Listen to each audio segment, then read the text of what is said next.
target Federasi Panjat Tebing Indonesia adalah keseimbangan prestasi di 3 kategori, baik itu speed, kategori lead, dan kategori boulder. Kalau bosen enggak sih, karena semakin saya pribadi gitu, semakin waktunya kecil gitu, saya ada tantangan sendiri buat gimana caranya mecahin rekor lagi gitu. Jadi memang kalau untuk mencapai prestasi yang tertinggi memang butuh effort yang lebih besar lagi gitu kan.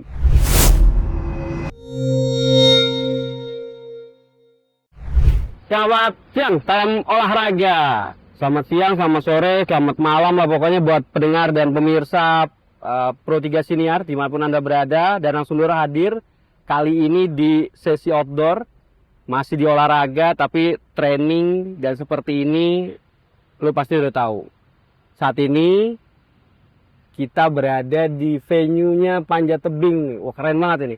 Di kawasan daerah Bekasi lah, nggak perlu gue sebut hotelnya. Tapi yang jelas kebanggaan kami adalah kehadiran atlet kebanggaan Indonesia, peringkat 1 dunia. Kalau salah gue diomelin nggak apa-apa. Peringkat 1 dunia, lalu juga orang yang bisa memproyeksi menjadi seorang atlet yang hebat. Kita perkenalan langsung. Kirman Katibin dan juga Coach Hendra. Salam olahraga. Tepuk tangan semuanya. Ini venue nggak masalah. Cemana pula ini, Bang? Sehat, Bang? Alhamdulillah sehat. Alhamdulillah. Kayak kosidahan lo ya? Sehat, Bang? Ya, sehat. Kita coba ke Katibin dulu. Bener ya? Peringkat 1 dunia saat ini masih dipegang?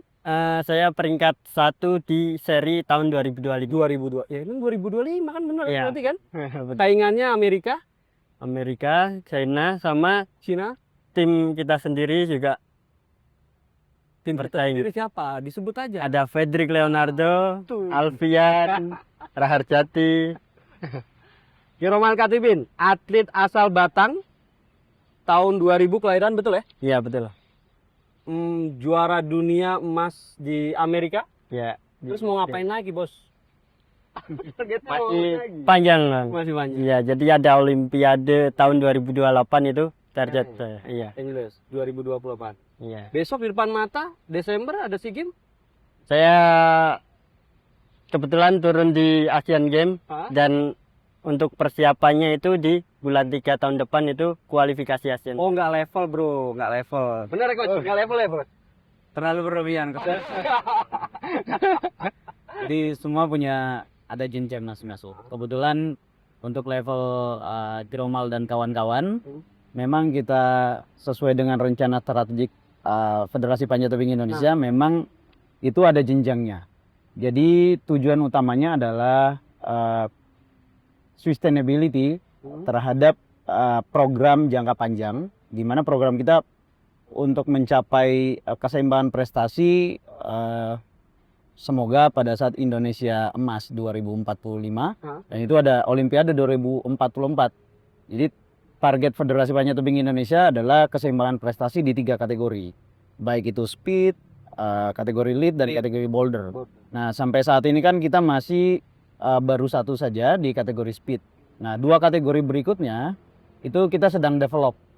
Nah, salah satu ikhtiarnya sekarang adalah kita membagi bahwa untuk atlet yang sudah level elit dunia, mereka akan mempersiapkan dirinya pada level-level tersebut seperti Asian Games dan Olimpiade. Sementara untuk atlet yang dominan usia muda itu kita persiapkan di multi event yang di bawahnya seperti SEA Games. Jadi memang kebijakan strategisnya sudah direncanakan secara matang oleh EPTI. Berat nggak, Katibin, dengan target seperti itu? Lu harus main di minimal Asian Games dan juga Olimpiade. Sederhananya kayak gitu ya, Coach? Ya, betul.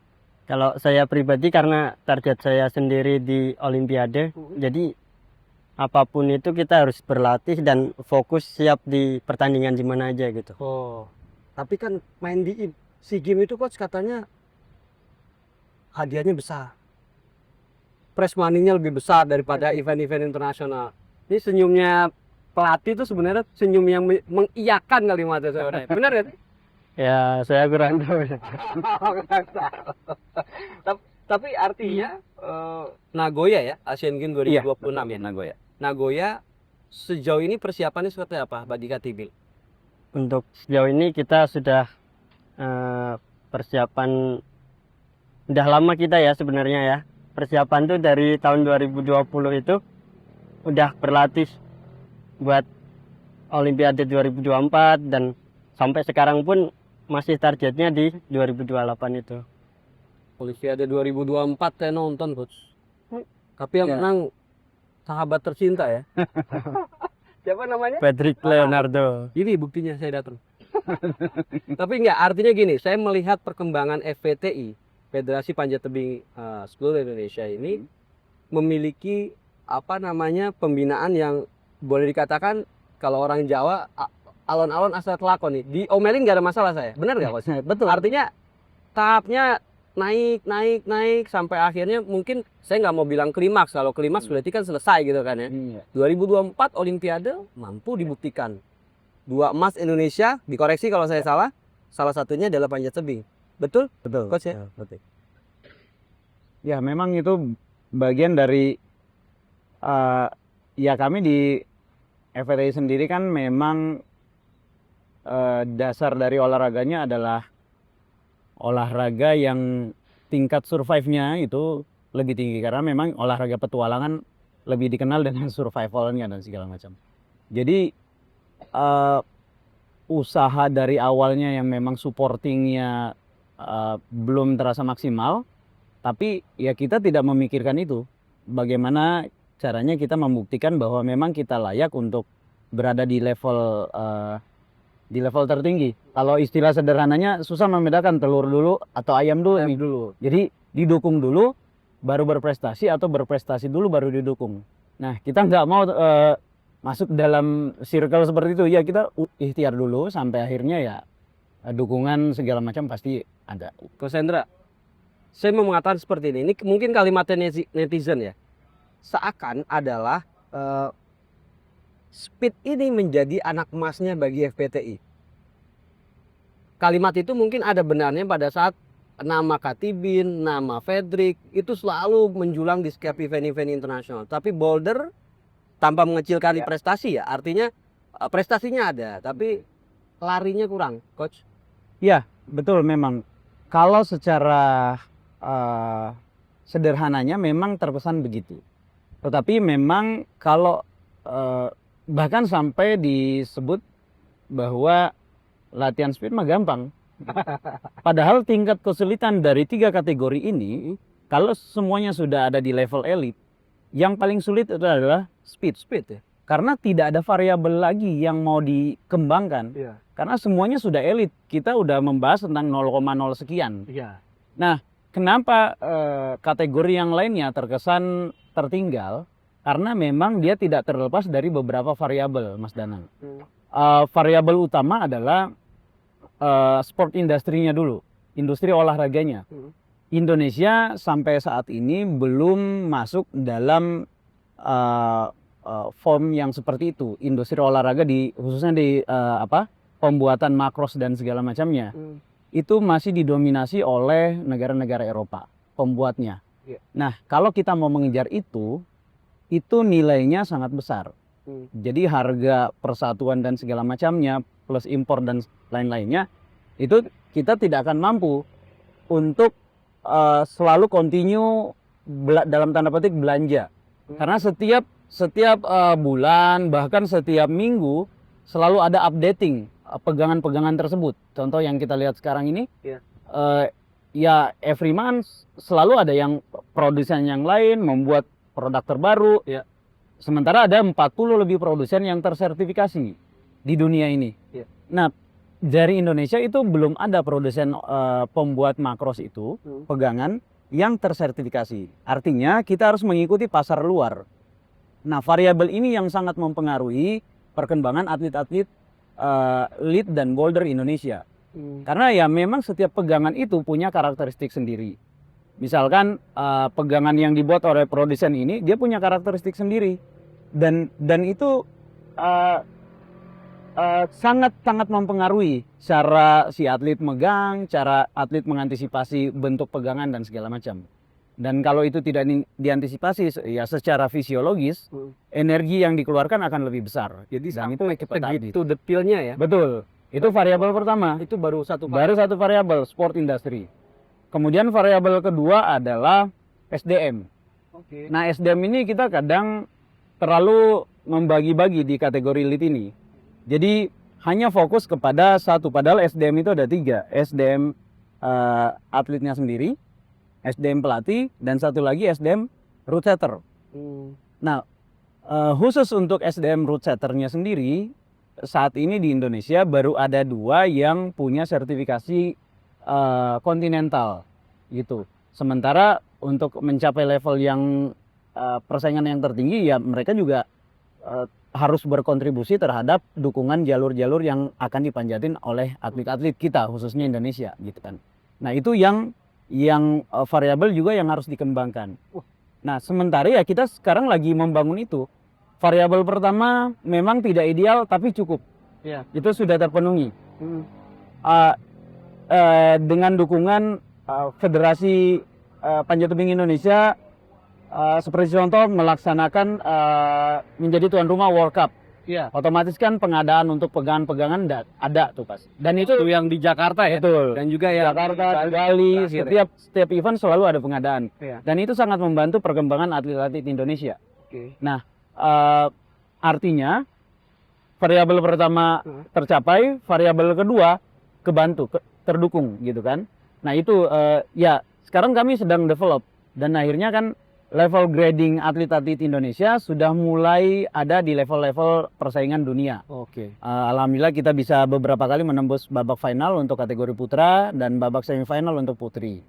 Nah, kemudian variabel ketiga adalah baru eksternal.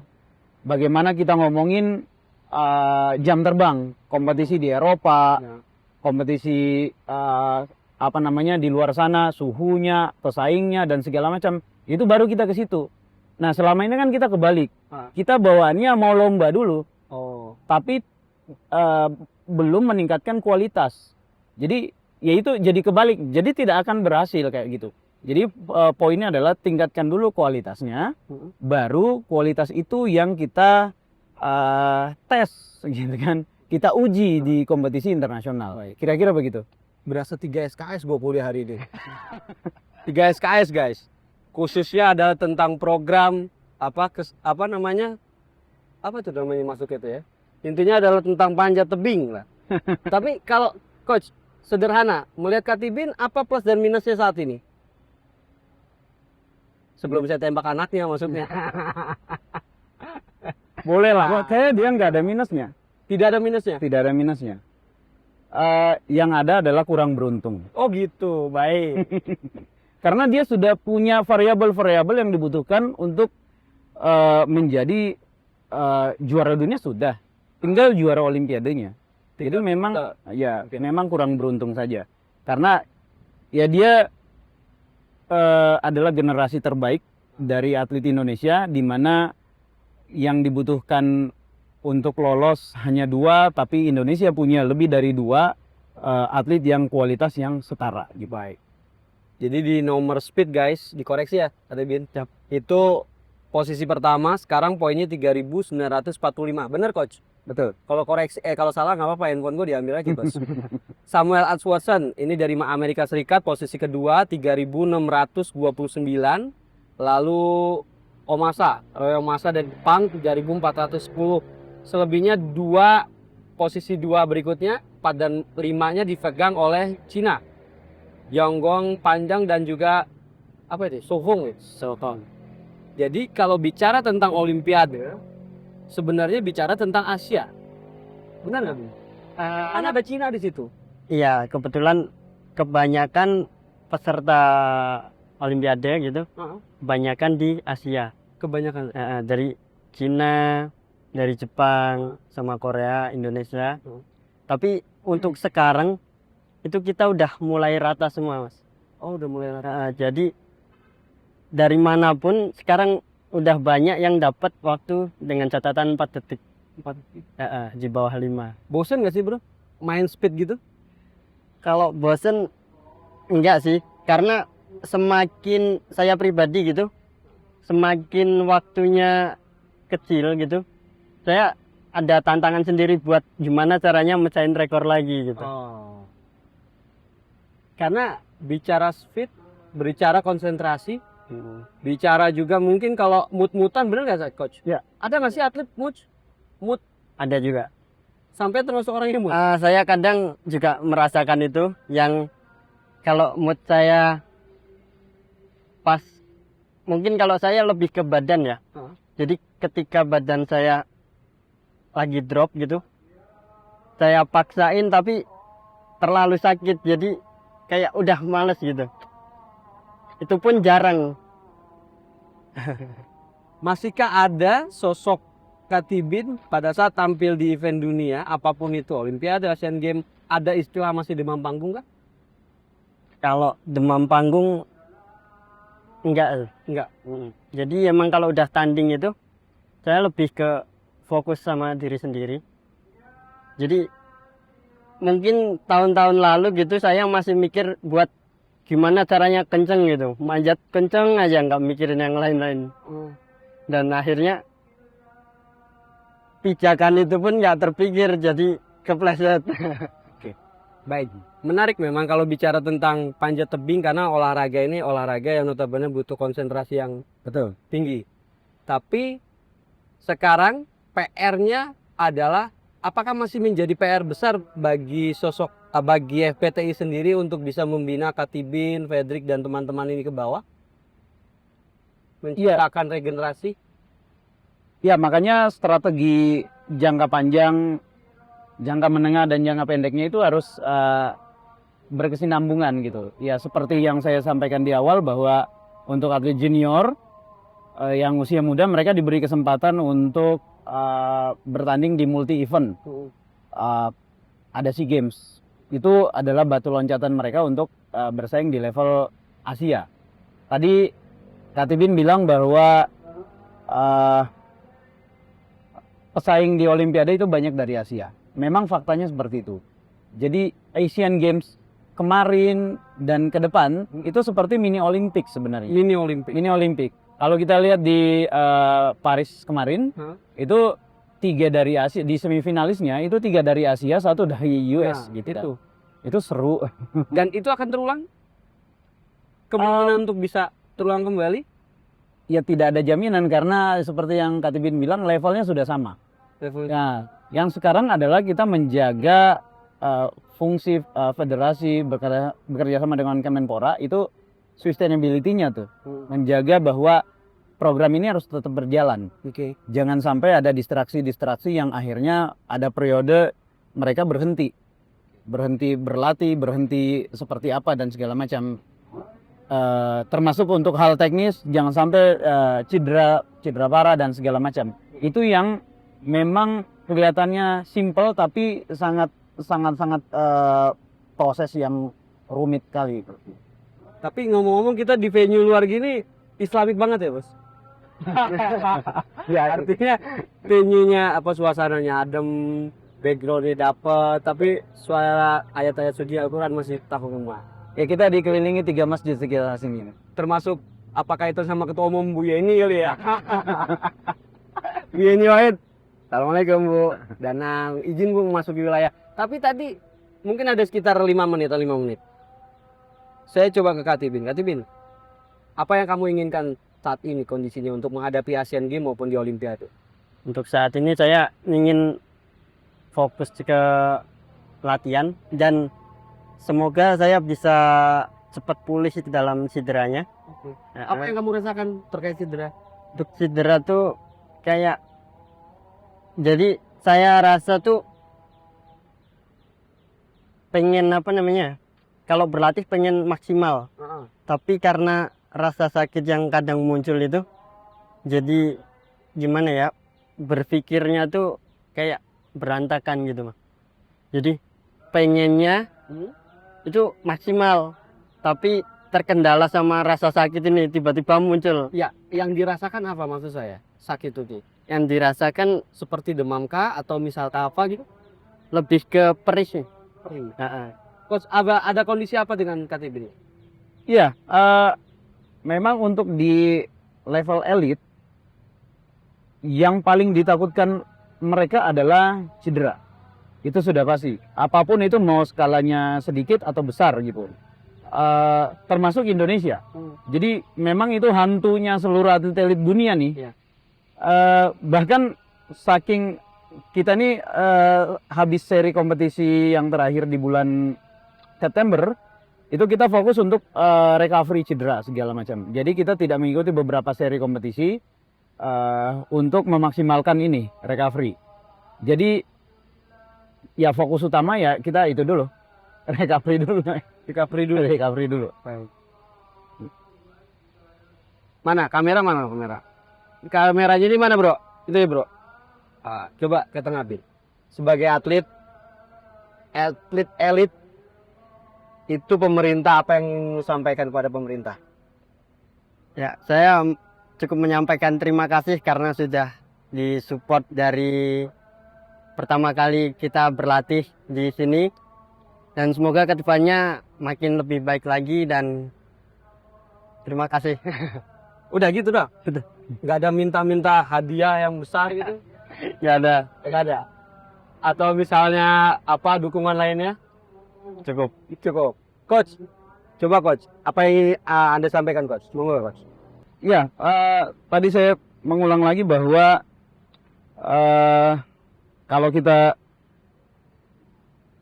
sederhana begini, untuk tim nasional atau Federasi Panjat Tebing Indonesia dengan Kemenpora itu dukungannya sudah sangat maksimal. Tapi kalau dibilang ya tidak ada yang sempurna, yang jelas. Tapi paling tidak ada 3 variabel yang memang sudah terpenuhi untuk kami di tim nasional untuk berusaha maksimal, yaitu dukungan tempat berlatih, dukungan akomodasi yang jelas, dan dukungan konsumsi dan lainnya itu. Dana aman ya, dana ya? Ya intinya itu. Tetapi memang untuk tim nasional itu. Tapi yang keinginan saya, karena kan kita ngomonginnya 2040 Indonesia emas 2045. Artinya di Olimpiade 2044 targetnya ada keseimbangan prestasi di 3 kategori ini. Oh, oke. Nah, keinginan saya bahwa dukungan ini tidak hanya pada level federasi pusat dan tim nasional, bahwa negara hadir dalam turunannya seperti Kemenpora dan ya di daerah-daerah, pemerintah daerah segala macam, untuk mendukung tujuan utama ini. Karena memang ini alhamdulillah panjat tebing adalah salah satu olahraga yang memang sekarang dibebankan gitu untuk mempertahankan prestasinya. Nah, itu. Jadi memang kalau untuk mencapai prestasi yang tertinggi memang butuh effort yang lebih besar lagi gitu kan. Kendala yang kami alami seperti itu, bahwa ya memang di tim nasional ideal untuk berlatih, tapi adik-adik kami, teman-teman kami pelatih di daerah belum tentu dukungannya sama dengan yang didapat itu. Minimal 3 variabel tersebut lah. Oke, Gitu. siap. Sederhana gitu. Panjat tebing saat ini dibebankan, kalimatnya gitu ya, untuk bisa mengulang prestasi di event berikutnya. Betul. Itu yang saya garis bawahi. 2028 Los Angeles. Kalau 2024 Paris 1 emas, Coach Henry mau nargetin berapa lagi? Yang paling berat adalah mempertahankan. Oke. Mas Danang gitu. Diplomatis sih. Ini diplomat. Paling berat adalah mempertahankan, kemudian satu lagi adalah meraih. Oke. Untuk umum mungkin orang melihat bahwa panjat tebing sukses. Tapi untuk pribadi saya, yang sukses cuma satu, Fedrik Leonardo. Pelatihnya belum. Adik-adik saya atau atlet yang lain itu, ratusan orang atlet Indonesia itu belum. Oke. Jadi ya tugas saya adalah mengantarkan mereka itu untuk ada di level medali emas Olimpiade. Baik itu putra maupun putri. Itu tugas saya. Jadi buat saya merasa belum sukses ini. Ini jawaban diplomatis, guys. Jawabannya belum terjawab sebenarnya. 1 emas mempertahankan atau menambah jadi 2 emas itu udah. Ya tadi saya bilang mempertahankan dan ngeraih kembali gitu kan. Yang lain belum sukses. Target belum. Ya, apakah nomor lain selain speed Untuk konkret nih Ya, pertanyaan. rencana strategiknya, jangka panjangnya adalah jangka menengahnya untuk 2028 kita tadi itu mempertahankan medali emas dan meraih medali emas di kategori speed putri. Oke. Mempertahankan di speed putra dan meraih medali emas di speed Oh, putri. Speed Putri. Betul. Oke, to the point. Namanya siapa kira-kira coach yang diproyeksi? Coach? Semua punya peluang. Semua punya peluang. Gitu. Ini jawaban yang paling manis ini. Sosok Karena tujuan saya nggak ngelatih satu orang saja, ngelatih atlet-atlet terbaik Indonesia. Gitu. Kemudian selain itu adalah menjadi finalis di kategori lead, finalis Olimpiade.